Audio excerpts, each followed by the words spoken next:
Angkatan Udara Rusia dan Tentara Arab Suria atau SAA memberikan pukulan pembalasan yang kuat pada kamp pelatihan Hayat Tahrir Assam. Kamp diidentifikasi oleh drone Rusia kemudian dihantam oleh serangan MLRS Uragan dan SMARS. Dilaporkan 92 militan tewas di tempat dan 135 terluka. Teroris yang tewas diantaranya Komandan Lapangan HTS Saddam Al-Dedali dan Abdul Al-Ahmed yang diidentifikasi.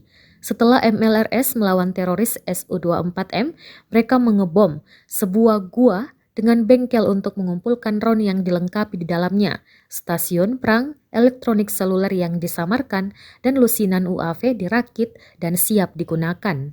Menurut penyadapan radio, para pemimpin militan percaya bahwa mereka telah menderita kerugian skala besar seperti itu dari satu serangan untuk seluruh periode operasi di Suriah untuk pertama kalinya.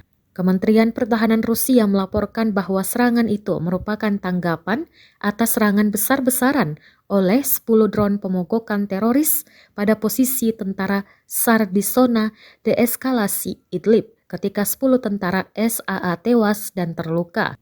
Rekaman penyerangan Rusia dan SAA ramai beredar di Telegram pada Senin 7 November 2020.